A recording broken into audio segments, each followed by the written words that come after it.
somebody to fist bump or wave or holler out and tell them you're glad to see them, and you may be seated.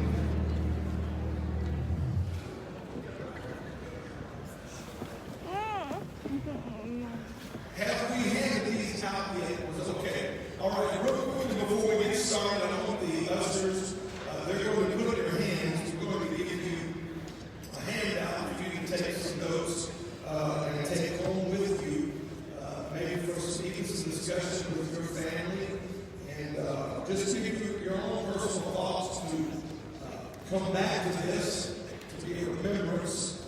I don't know if you're like me, if I hear something, it's really good while I'm hearing it, but about 10 minutes later, I can't remember any of it. Unless I hear it about 52 times. But I do better when I write it down, or I write some notes and bring it back my memory to it, and then go revisit it. So maybe that will help you. And this is not the sum total of what we're going to talk about, but we'll use this. And on the back of the page, you'll have some spots there for maybe some discussion at home that you have for goals for your life and family and what you can do to make a difference. I'm excited about this season. How many are thankful for what's going on in the month of January? And family is so important, and what happens in the family affects our society. And many of the issues that are frustrating so many righteous people in our nation today are the direct result of the breakdown of the home. And whenever divorce is around, whenever you have children without leadership in the home, you're going to have a society that begins to change through the effects of that. Family relationships are very important. And I heard a story recently that there was a big fancy gala event, cocktail party or something. It was all the who's who in the city, and people were gathered there in high society, and big time names were there. And there was one particular woman that was quite arrayed in her evening gown and was wearing a huge diamond ring. That was, everybody was all dressed up, jeweled up, but her ring was extravagant. And she was with a group of ladies, and as was the discussion, they mentioned her ring, and they said, "Wow, what is that?" And she said, "Oh, that is the Callahan ring." And one of them said, "Man, what incredible, you've got a ring like that." And the lady said, "Well, you wouldn't want it. It comes with the Callahan curse." And they said, "What is that?" She said, "Mr. Callahan." So evidently, the beauty of marriage for her could not be bought by something she was wearing on her body. Relationships they're challenging on every level, whether it's spouse or children or brothers or sisters or job relationships. Relationships are challenging. How many of you say, "I get that. I understand that." And sometimes everything is perfect for like 10 minutes. And then out of clear, something changes. And you're sometimes scratching your head saying, "What happened?" And it's because you're living people, you're breathing people, and you are not the other person. And some of the challenge happens because we want them to think like we think. That happens in friend relationships. It is we get to the coffee shop, we're sitting at the dinner table, we're discussing something, and we give our opinion about something, and we just expect everybody at the table to agree with us because they should think like we. But then, that person on the other side of the table actually is alive with their own thoughts, and they speak back, and what you do with that conflict often has a lot to do with what kind of relationship you have. And so the more skilled you get at navigating through conflict and differences, the better your relationship. And so the better a business leader you are, because not everybody in your company, not everybody in your family, that 21-year-old kid's not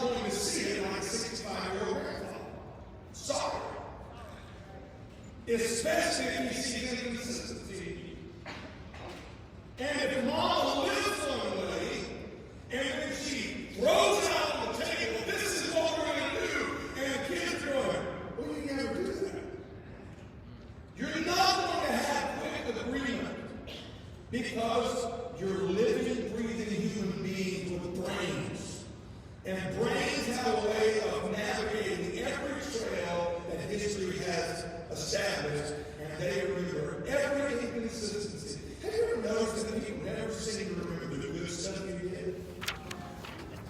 In an argument, your wife never brings up the good stuff you did. Man, it got quiet. At least in my marriage. Now, let's just get this out of the way. Y'all argue. Are you alive today? Man, y'all are like afraid you're going to get in trouble with something. Anybody that tells you they don't argue is lying. Oh, they fancy that. We don't argue, we discuss. We argue. I don't care how holy and righteous they are, because if you don't argue, one of you is insane. Because when you're two people with two brains and two wills, we wish that when we became one flesh, yeah, you may have became one flesh, but you still had your own opinion. And husbands, the sooner you learn that, the better your marriage is going to be. And why? I was with, I won't call her name just to protect the innocent. I was a young preacher, and I was at a pastor's home many years ago, and these were people highly respected, and they were well known all throughout the apostolic movement. I call them names just about everybody here who knows them. And they were in a discussion in the kitchen, and it was like kind of cool, because I was newly married. And you know, that first year, after the honeymoon's over, you start suddenly figuring out what she's got an opinion. And I really not all that she thought I was. She was so in love with me, she was on the glory cloud, following me around. Now I'm finding out she don't agree with everything I have to say. And I remember sitting in the kitchen of this well-known family, and the wife was well known for being very opinionated. Even today, she's still known for being very opinionated. And her husband's kind of a meek, gentle, giant kind of guy. And they were discussing something, and he had said something in passing, and she did not agree with it. And she let him know immediately. And I just kind of snickered, and I said, that's kind of funny. That kind of feels familiar. And all of a sudden, he reacted and spoke his opinion. Well, I'm just thinking, okay, so that's it, it's covered. And she said, well, you're wrong. And she went into her list, and it was like I was in a courtroom watching two lawyers interact. And he said, well, and he listened, and I just kind of sat back with their son, and I watched it, and it was a I was kind of blast. And they had an argument, and it went on, and I'm waiting, okay, at some point they're going to resolve this argument good. Well, the argument just ended, and they went on the next day, and about an hour later, the son and I were with the dad. And he just looked at us and said, learn a lesson, boys. This man's like in his late 60s at the time. And he says, some things you will never learn. And it dawned on me, some stuff you just have to live with. And your mind is never going to agree 100%. But relationship is not about winning fights and winning arguments and planting flags and saying, I won, you will obey. Relationship is about getting through our differences and working together. I passed a sign last Sunday morning on Elk Grove Boulevard, right for Old Town, before the railroad tracks. There was a sign on the side of the road that said, divorce, $200. I don't know how many people have turned in there and called that number, thinking they could fix their problems for $200. Which is a testimony that relationships are challenged. That relationships have ups and downs and difficulties, and some people are looking for $200 exit strategies. Others are looking for ways to leverage and win and cause submission. Today I want to take your attention back to our first service of the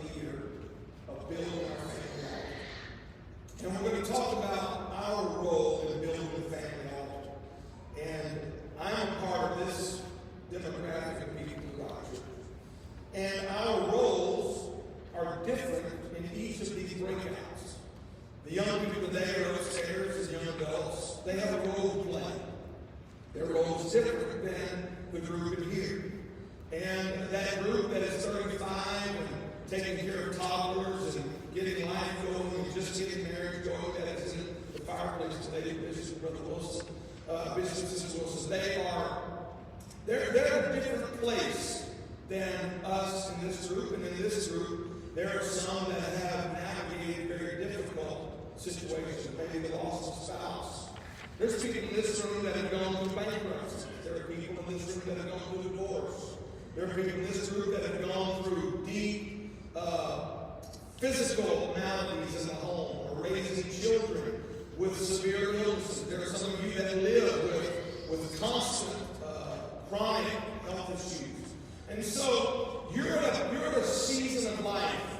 Some of us in this room are moving toward the shady years, I'll put it that way. It's not yet dark. It's not the darkness of night, but we're approaching the shade of life. So we're in a different place, but yet all of us still have a role. And so in building the family altar, I want to remind you, I know when we think of altar, when we talk about church and altar, in this dispensation of grace, as we call it, we think of a place where we go to the front, let's go to the altar call, let's go to the altar. And then when we talk about the family altar, we're thinking about a prayer time with our family. But if you go back to that first sermon of the year, the family altar that was established as we looked at Jacob meant much more than just prayer. That's a part of it.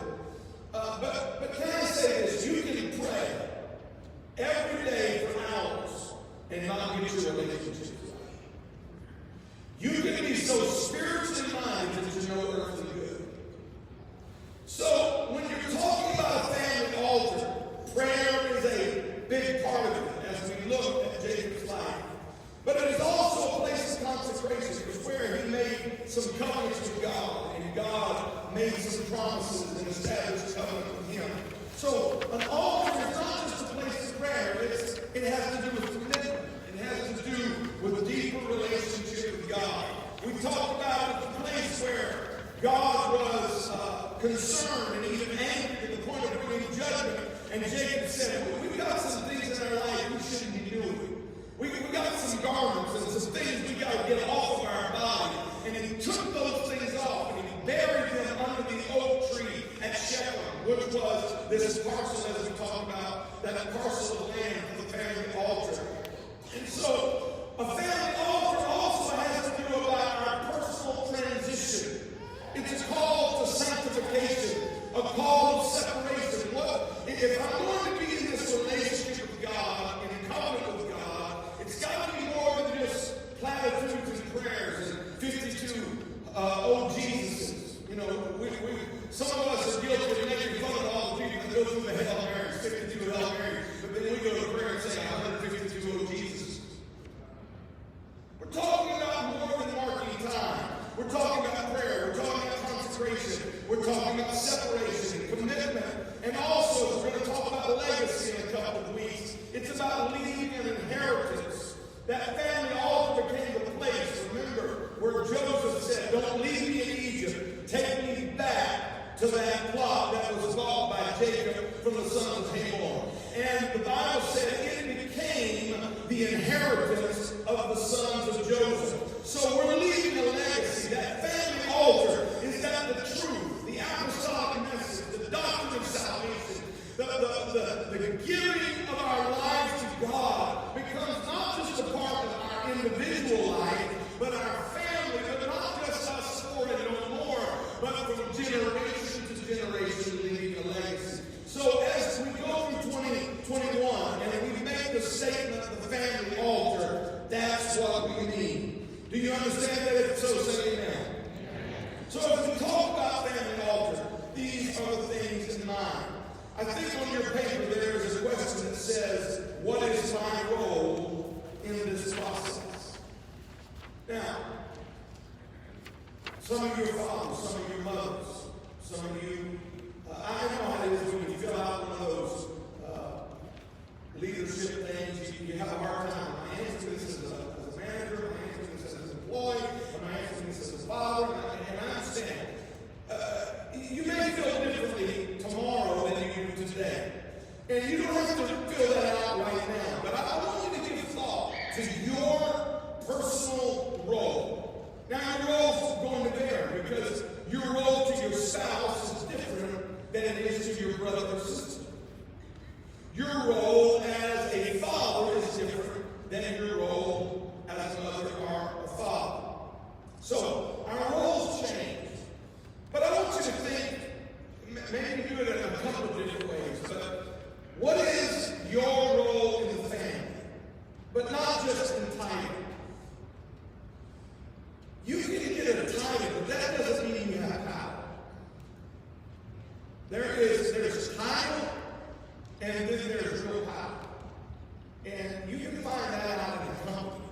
somebody, you get a job, and you are now the manager. And you got the title, you got the position. But by about day 3, you've already figured out where the power on the team you're managing is. And that guy's name may be Tim, John, Bob, or Sam, or Sally, Sue, or Mary. But you're going to find out within 2 or 3 days that that's where the power is. I may have the position, but they've got power. And so what I've got to do is I've got to earn their trust. So just because you have title as husband, or just because you have title as father, does not mean you have the power. You have to earn that. You have to begin to navigate. And so as you're thinking, what is my role in building the family altar? As a father, if I haven't lived a very spiritual life, and maybe in the end of 2020, it was so difficult, I recognized I really got to make some changes as a father, step up my game, and lead my family to things of God. You have to understand, you got a history trail behind you. And you can't just come in on Monday night prayer and say, all right, this is the way it's going to be. You're going to have to give thought to how do I begin to shift that. If your marriage has been fraught with fighting and arguing and issues, you're not going to fix it in one Sunday night service no matter how many times you're talking tongues. You're not going to cry your way into apostolic experience at the altar and everything's going to be changed and your wife is going to get home and suddenly she's going to be dressed in her best Thanksgiving Day and have your favorite meal, the candles lit, and it's going to be that way every night when you get home. That's a fantasy. That's not going to happen. But you're going to have to make the shifts in your role to move yourself into the place of leadership and power in a godly manner. So give thought to what is your role in the process. As I said, our roles change and shift. And they shift over time. What you were in your 20s, you're not in your 40s. And you're for sure not in your 60s, no matter what you do to your body to make everybody think that. You're not the same person. And unless you learn to embrace those changes, unless you learn to embrace those shifts, you're going to struggle trying to be that 20-something or that 30-something, and you're going to be frustrated, and you're going to frustrate everyone else. Family is important to God. I want you to think about this. Creation began with a lone individual. God made man. He had made all these beautiful things, and every day he closed it, and God said it is good. He makes man, the lone individual, and what does he say? It is not good. Then he qualifies, right? It's not good for man to be alone. Nobody in here is going to be best functioning alone. Because God himself said, Adama, which means humankind, it's not good for humankind to be alone. So he made a woman, similar but different. We're adults in here. He made them different. And what's interesting is the difference is what made the difference. They had different plumbing, right? But there were so many things different, but this is one of my just simplest definitions of why homosexuality and lesbianism is not anything valid.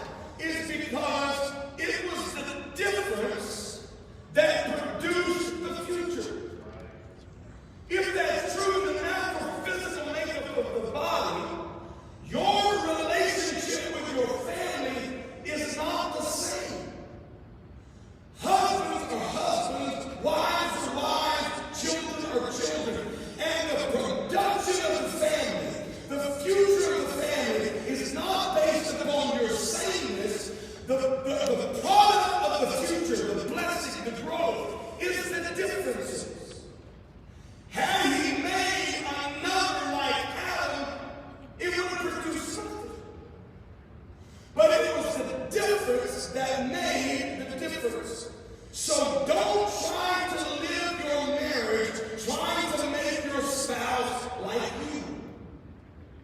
You're not going to get anything produced. You're not going to get anything accomplished because she became the helpmeet. She was the one that came alongside of him, not from the head, not from the feet, but from the side, guarding the heart.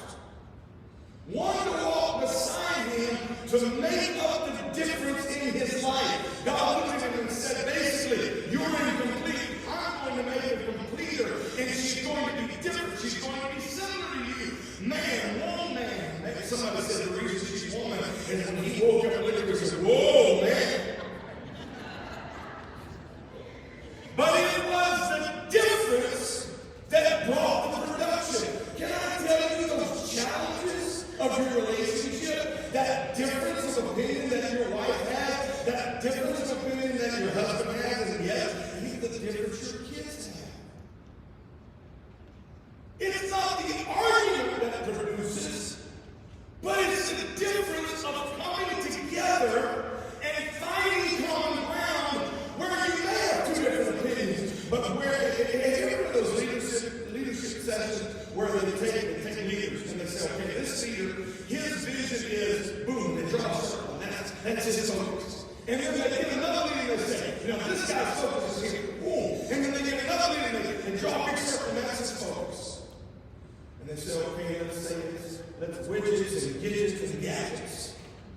And then they say, okay, is there a way to bring these three different things together? And so they figure out, where does this stuff work? And so you get this circle together, and this circle comes in, and this circle, and there's that one spot where all three circles, and there's a little, like a triangle, weird, like a diamond shape where the three circles meet, and they said, that's a win-win. And they said, if you can get guys, or gals, or business leaders, to focus their efforts in that little circle where all their visions can become one, that's where success happens. That really happened. There were three guys in Seattle, Washington, many years ago. They were all investors. They were successful businessmen. They had ideas. They were all pursuing. They met on a regular day of the week to discuss their dreams and visions. And I read their story. And one day they had all decided to meet at such and such a place. And if I remember the story correctly, one of them was a little later, and they were together. They were trying to figure out, is there a way we can pull our talent and do something business-wise and invest in something that would make us a lot of money? And they all got there, and they all had different ideas that they were presenting to each other. And they were sitting around the table, and they all looked down at the table, couldn't figure out places they could get common ground. And then one of them looked, and in every one of their hand was a to-go coffee cup. And they looked at each other and said, all three of us like coffee. And they said, let's start a coffee company. And they wound up buying a company called Pete's Coffee. Pete was known as the greatest coffee roaster in America at the time, who'd come from a long line of coffee roasters in Europe. Those three guys formed what became known as Starbucks. They weren't even in the coffee business, they found a dream where all their dreams met. What would happen if instead of fighting for your position with your teenage kids and your husband or your wife, as a family unity, building this family altar, what would happen if you found the common ground? Instead of as a family, we're going to work together. Our roles shift. Our thoughts shift. But over time, and in the media, can we find ways where we're not the lone individual demanding our own opinions and dreams? She completed him. She helped him. Isn't it interesting that the creation process, there's a lot that came, evidently, and we can have a young earth, old earth discussion and debate. That's one of the funnest things being possible to do. We loved, I'm a young love debate. Every Christmas, my mom, she would get so frustrated because she was dating, and she would leave and say, oh, they're at it again. But the youngs all debate. We love debate.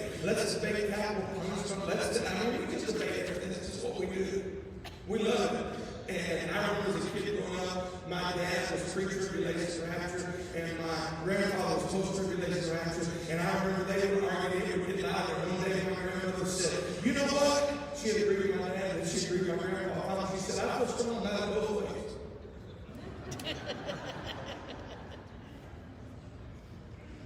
So, there are parts of creation that I think we all agree on that Adam and Eve came full grown, right? I know we debate how long it take to do the mountain, how long was these days, and that's a fun debate. But there are some things that we know came full grown. Adam and Eve. Okay? But isn't it interesting that he did not bring the kids full grown? He did not make kids first. He did not bring the boys along until there was already a family unit established. Because families, children are to come into family units. And this is what we're seeing in society. One of the biggest issues. Do you know that if a teenager, this is the dad, do you know that if a teenager has a child outside of wedlock, the numbers are staggering of how that individual will live the rest of their life in poverty. The difficulty for a teenage girl to bear a child at 19, 18, with no husband, with no family structure, to be able to get above the fray of life and achieve success. Those that do it, you need to read their biographies because they're rare and they're heroic. It is extremely difficult because it was never the intention of God for a child to come into the world without the nuclear family, without that mother and father to bring that child into his adult life. He wanted them brought into a family because families all have roles. Everyone in the family has a role. And the role is important. And that's what's happening in society. It's mind-boggling to me that sane people cannot see this. As we look at the destruction around us, as we look at the breakdown, we're watching life, you would think with all the education we've got, things should be better. But they seem to be getting worse on so many fronts, especially as it's related. America, we have more money than anybody in the world. But we're addicted to more drugs than anybody in the world. What's that telling you? Our education and our success has not brought peace. We're drug addicts. We're addicted, and it's easy to look at Mexico and the southern border and blame the cartel, but there would be no cartel except for all the acts north of the border. And long gone are the days of seedy backroom motels where drug deals are done. Now we're done in some of the highest penthouses in America. It's no longer just the street addicts, it's the rich and the famous. Why? Because the unsettledness of life, of brokenness. Adam had a role to play. Eve had a role to play. And as the scripture unfolds, it appears that even the boys had a role to play because they brought their offering to the Lord. The offering was not rejected because of what was brought, but the Bible indicates it was because of the life they lived. And here it was. Had Cain offered to God from a heart of honesty and sincerity, his offering would have been accepted. But the point I want you to realize is that even the boys seem to have a role in that first family. Everybody say team. Team is, and I shy away from these because it's kind of fun to me.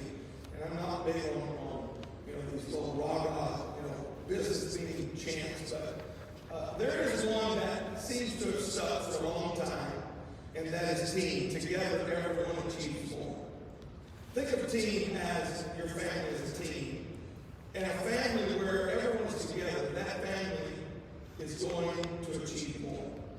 Together, everyone achieves more. That's true. You know that in the sports analogy world. All of you ladies You may not understand football, maybe some of you do, but I think all the men would readily agree that you're never going to win a game if everybody's a quarterback. There's only one ball. And you're going to have people that play roles. Every business person in this room, you understand everybody can't be a manager. And you know, everybody can't be the CEO of a business, a sports team. You go through the list, the choir, everyone can't be a tenor.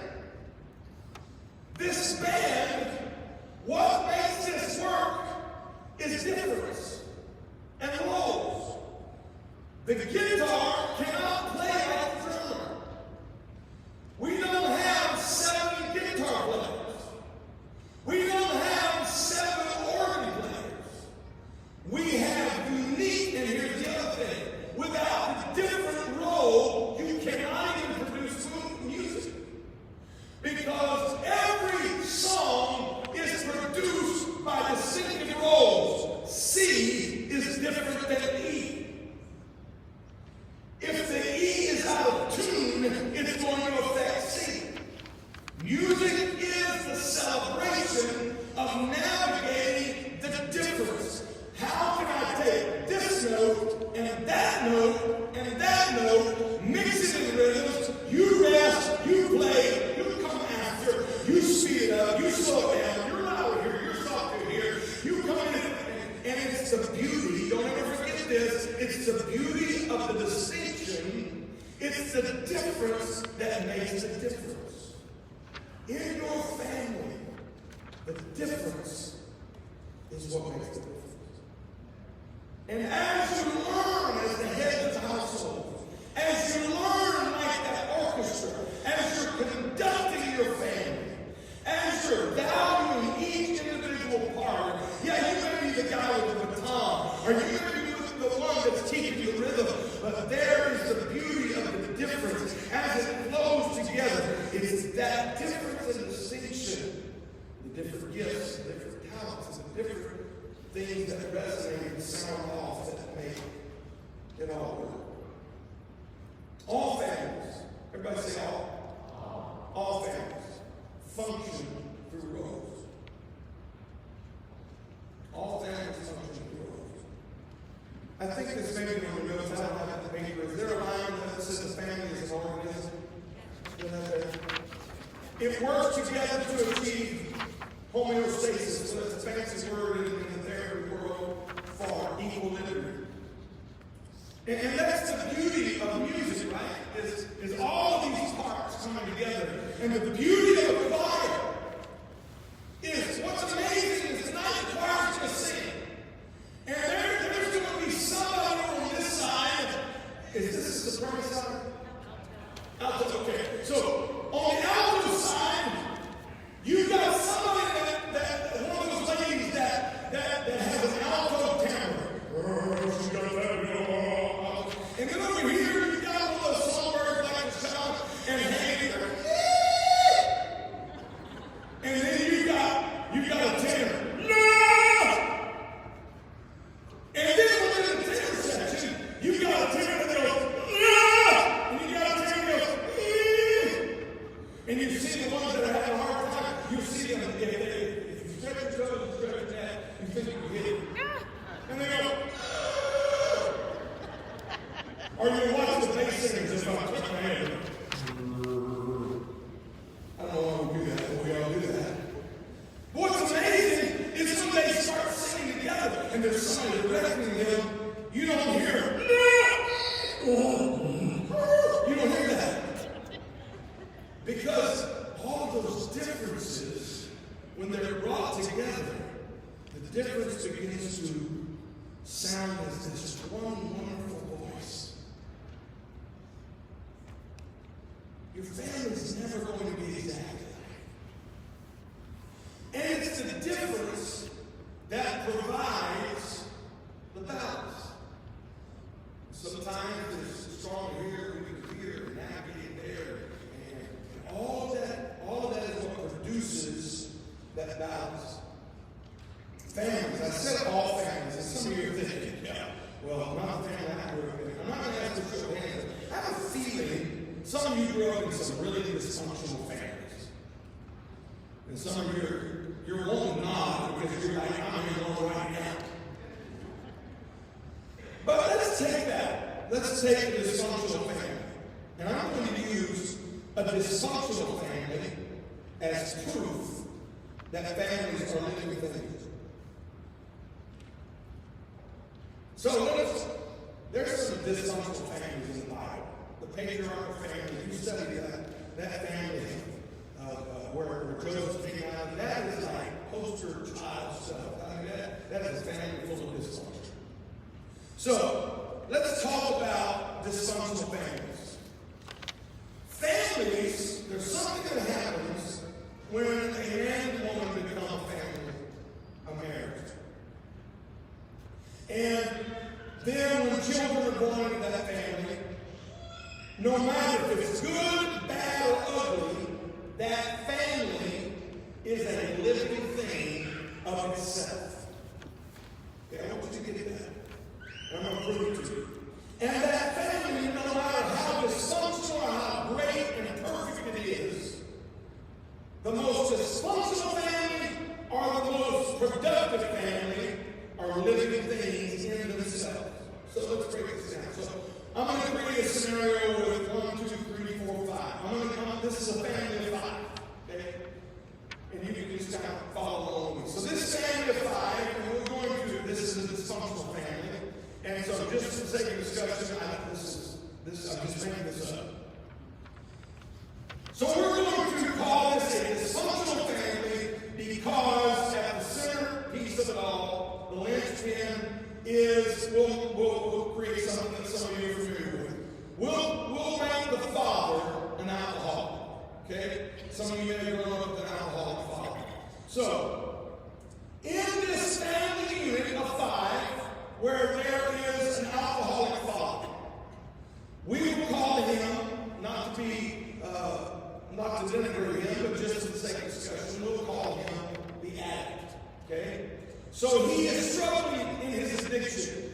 He can't break it. He has struggled for maybe he grew up in a home where his dad or mother was an alcoholic. And so that's what his life has been. He is an addict. And if you could see inside of him, if you could get past where he's angry and cussing and he's drunk or crying, if you could get into the heart of every addict, he knows he's an addict. She knows he's an addict. But this father knows he's addicted. And he's not happy with it. He wishes he could change it. How many times has he cried? How many times has he expressed it? How many times has he apologized just to go back? That's his life. That's his world. He's addicted. And what you see happen is oftentimes that addict, because of his struggle in the family, maybe he has a temper. He gets drunk, he slaps the wife around. He hits the kids, or he cusses everybody out, and he leaves the house in a rage. And then, as you get to finding out, his narrative is, you find out that he has another world at the bar where he goes after work on Friday. And they have whole sitcoms, like Cheers, about a group of guys that have no real relationship at home, but they meet at the bar in Boston. What was that, back in the 70s and 80s? And the reason it became a cult hit is because so many people related to it. And then at funerals, you find out that alcoholic dies, and 52 guys show up that you've never seen to talk about old Jim, who they knew from the club. And they find out that Jim had all the money and Bob at the bar. But the kids never got anything from his dad. Because he found a place where they actually wanted him in his addiction. Because they were making money off of his beer and wine. And so he was out in the world as an addict. But that's how he got through. But back in the family unit, he's isolated, he's alone. There's a degree of self-loathing that he plays out of frustration that often turns into anger or violence or isolation. But here's what happens. Remember I said families are living organisms? Then you have the spouse of the addict.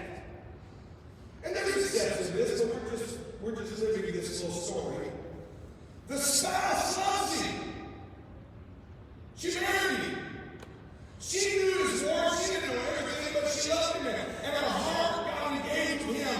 And she knows that he's really a good guy. It's when he's drunk. He's not drunk. He's the greatest guy in the harbor. He provides. And then, because she's trying to find homeostasis, equilibrium in the family, she knows that I can just keep peace. She becomes the enabler.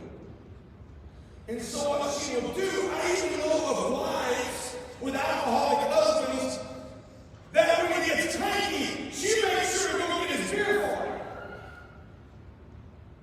Because she can't have him get mad at her, and you know what happens when he gets angry? And in fact, why don't you go to the bar, Chuck and Bill are there? I mean, not really.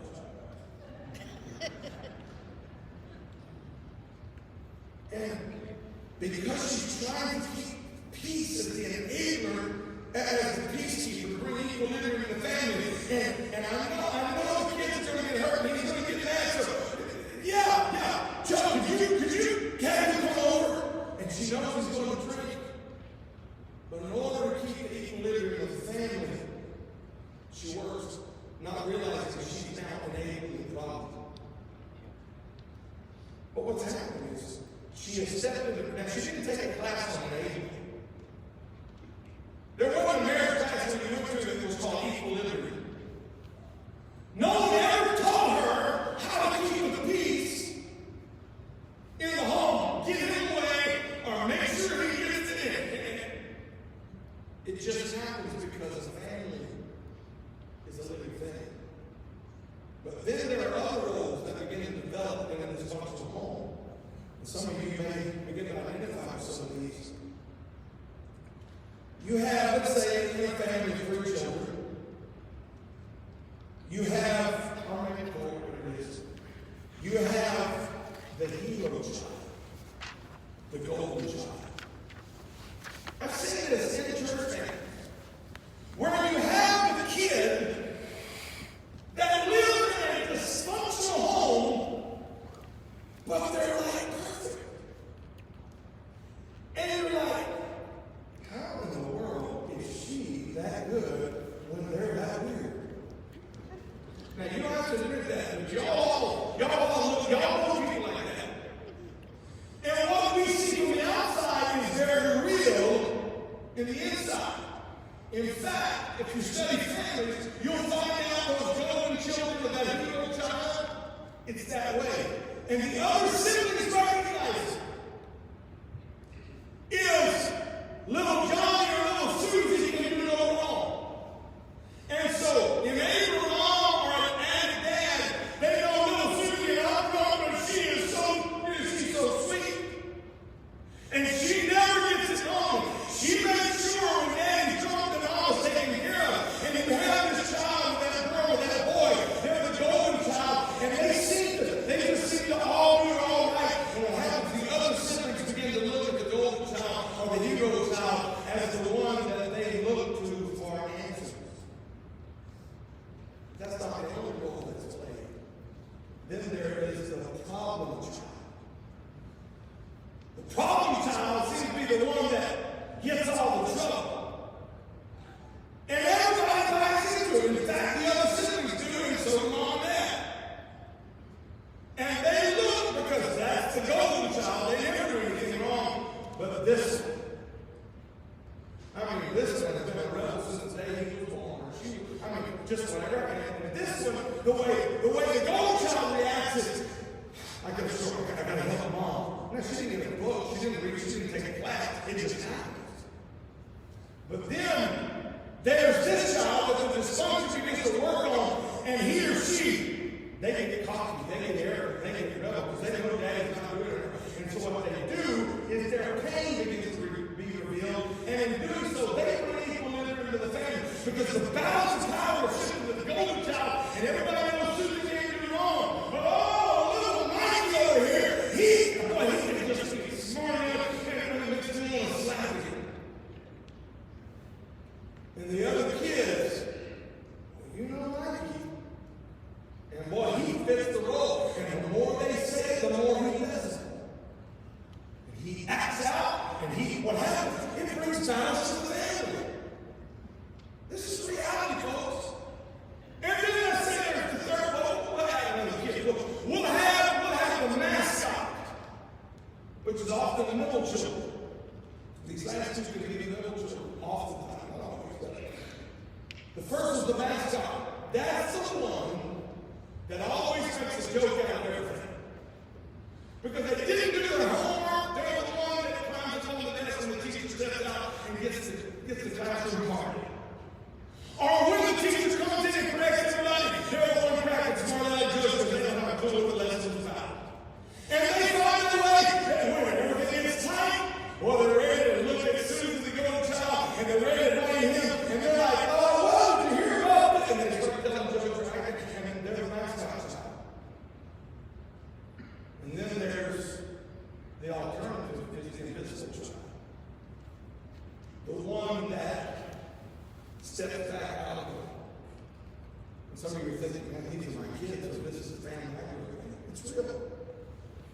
And oftentimes the invisible child is there when maybe you see this often, therapists will tell you, this happens often like when there is a particular person in the family that suffers with deep health issues that out of necessity demands attention. And so the other child is, they just got together and then make it happen. And so what happens is they withdraw into a world. Now there's consequences to all those worlds. There's things that happen to those children as time goes by. And what you find out is the enablers, the spouses, they often have breakdowns. They can't carry the load. They're often victims because of abuse they just keep taking. And then the hero child, they often, as time goes by, they have trouble respecting anybody. And then find that life is, they're a hero earlier, but then life just kind of seems to lose its meaning later. And then the problem child, which is interesting, this is why I never really give up on what you think problem children. Out of all the dysfunctional kids, the problem child most of the time is the one that figures it out. That's the one that most often they say goes to therapy and recognizes, I need to work through some things. The invisible child is the one that will most often struggle with intimacy later in their own relationships as a spouse or a parent. Now, why would I address it? I mean, is that an addressing family? Some of you grew up, some of you live in a home like that. Some of you are thinking right now, yeah, I was that mascot. Some of you are thinking, well, I was a golden child and nobody got me. Some of you are thinking, yeah, my dad was an addict, and mom, and you're thinking about that. And I use a very negative, dysfunctional example to prove a very powerful point. Is that as dysfunctional and messed up as the family I just described is, guess what? It's family. How many raise your hand and say, I know a family is not yours, but you know a family that maybe that's the kind of fit, it's okay, you know, just like this. And guess what? You know them by their family, don't you? You don't think of them as individuals. You recognize that family. Because all of those roles, as painful and as ugly as it is, all of those roles, even that problem child and that mascot child and that golden child and that enabling mother and the invisible one going, I can't get any attention because it's going to throw the balance off here. They know when to step back. The mascot knows when to be funny. The rebel knows when to smart off, to bring the attention away from dad. And he's not thinking all of that. It just subconsciously happens now because the family is a living thing and it functions. And it survives. And that weird, dysfunctional, broken, painful, messed up family just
we would hand truth and power to the next generation.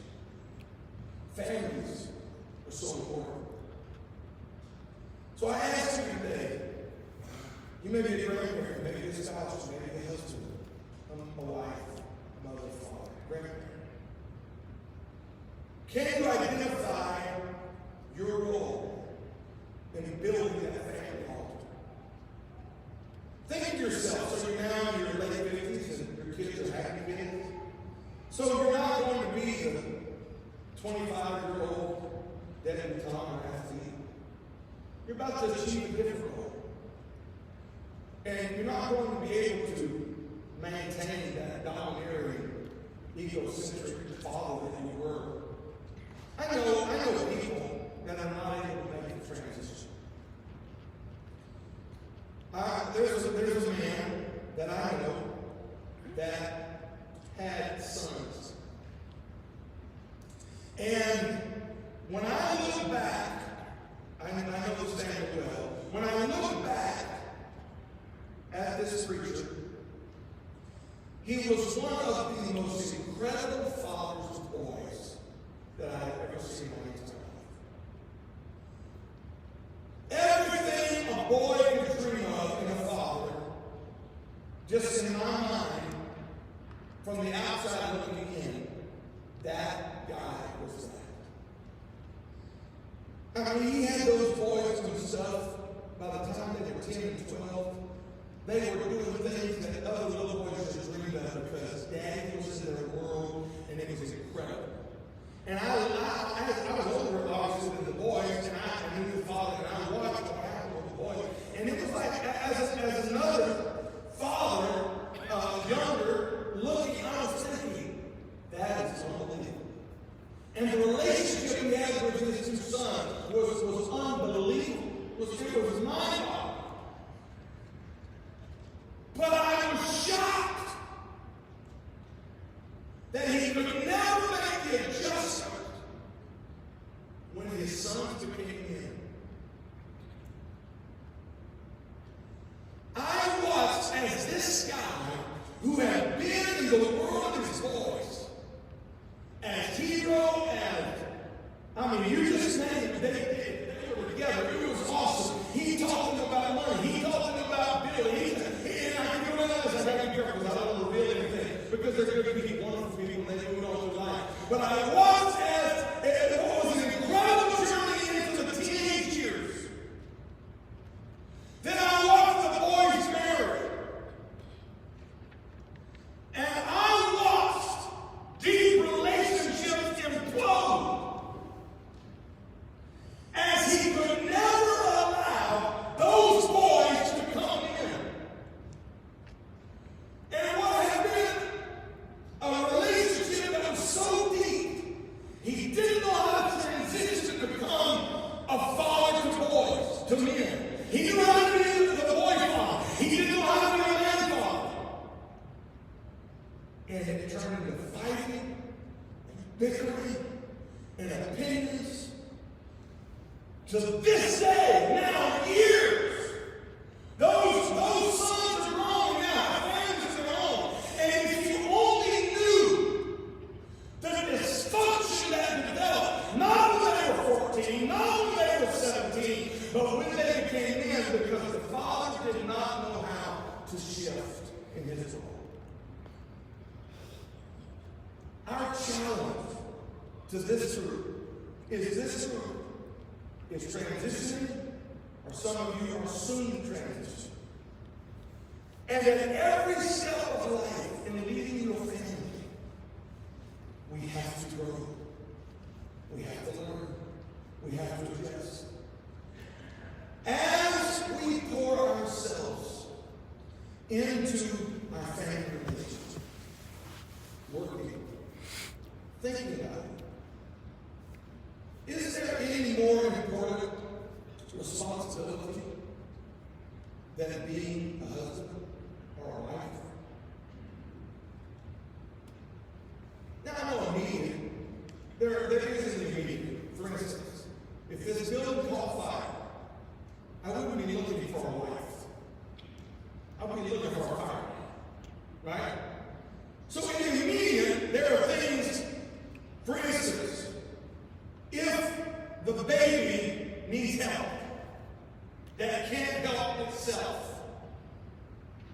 In the immediate, mama has to leave daddy and take care of baby, right?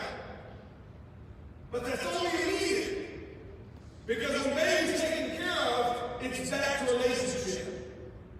Because mom and dad are the centerpieces of that family unit. Now there's times you gotta step out. There's times where, honey, I know I'm a husband, I can't be here. I know the already's going, but I gotta go to work, so the immediate is the most important thing I do is show up to work at 9 o'clock. And I'll be here till 5. But when 5 is done, I go back to the most important thing. Makes sense? Wait a minute, that makes sense.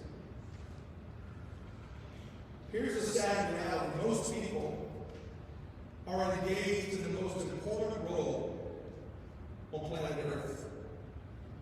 And they give very little thought to how to improve. People go through life being a husband and never stop and think, how do I get to be a husband? Or they go through life as a wife and never give a thought, what can I do to be a better wife? While they're on the internet learning how to cook better,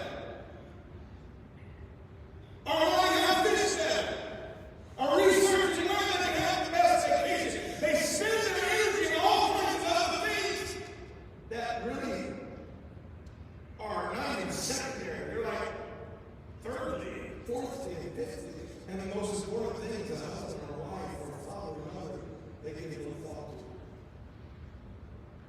So I close today with this question. Ask yourself, am I a liability or an asset to build a family out? When it comes to those things we name, commitment, consecration, holiness, separation, inheritance, legacy, those things when we talk about family life, you don't have to write that down. Maybe you write it. I mean, that's a question I need to share with your spouse. But honestly, ask yourself, when it comes to the family altar in my home, my family, my liability around, and my asset, am I contributing or am I taking away? Are my actions, how I'm reacting when I'm angry, is that building family altar or is that diminishing family? How about my church attendance? As my family looks at me, and you can go down, I'm not going to take time, but you can fill in the blank. Is my work? Is my career? Is my attitude? My conversation? My dad and I were talking this week, and he reminded me of, he said it was the greatest sermon he ever heard, Brother David Gray. You ever remember Brother David Gray over here at me? What an incredible, just one of those patriarchs that I have talked to. Brother David Gray preached a sermon about bitterness, the seed of bitterness. And he said the danger, Pastor, is of allowing a seed of bitterness to get planted in your spirit is you never know what tree it's going to grow. You never know what fruit. And you can let that seed lie in there a long time. And it can go 20 years, it can go 10 years, it can go 5 years. And then one day, in a world, in a place you never imagined, fruit begins to spring out. And everybody looks and says, where did that come from? And Brother Gray said, you have no control over what fruit you produce. So ask yourself, what about it? In leaving a family legacy, are you letting things stay in you? Are you harboring issues? Are you harboring secret sin? Are you harboring control issues, dominance issues, and malice and bitterness? Are there things in you that are going to swing out at some point? If there are, begin to work with them. You don't have to go to a desperate preach. You don't have to go have a family meeting. Just start working. Because families can survive. You play the fool and you act like an idiot. The chances are they'll survive. Brother Zach Wells' dad, he said, stupid survives. I mean, it just has a way. But even though it survives, oftentimes it hands those issues to the next generation. The sins and faults are visited on the next generation. So I close today. Ask yourself, what am I doing for this family? What am I doing in my marriage? What am I doing as a grandparent? As I'm transitioning through this, am I making the adjustments? Am I shifting in my role? They're growing, they're becoming, they're married, they're teenagers. As it shifts, you have to adjust. Can we as a church, this is where I felt, talking with Bishop Sister Wilson, my wife, as we were closing out 2020 and all the things we've been dealing with. What's God saying? Where do we begin to restructure? Where do we move forward? Get life flowing again. And we're moving through all of it. Where do we start? We felt like the very first step was talk about the family. As we strengthen our families, our marriages, our children, and tie our families and our marriages to the things of God, we seek first the kingdom. All that other stuff has a way of taking care of itself. I believe that 2021 can be a year of great victory for our families. Because if dysfunction is survive, what can our families do with the hand of God? I pray this is a blessing to you. Understand? I think we beat everybody today. Just remember, I'm going to do up that business. Again, that he's more long-winded than I am. And especially if I get out before Boston and Philip. So, let's pray real quick and I'm going to let you go. God, I pray that the words that have been spoken in every dimension, in every classroom today, will grow in our lives, strengthen our families, our marriages, our children, our futures. God, I pray blessing upon your people. Thank you that you have established this wonderful family called the house and family of God. I pray in Jesus' name. Everybody say amen. Amen. I love you. God bless you. The coffee shop is open, and it is going to be fun to look and lead the young people out of church.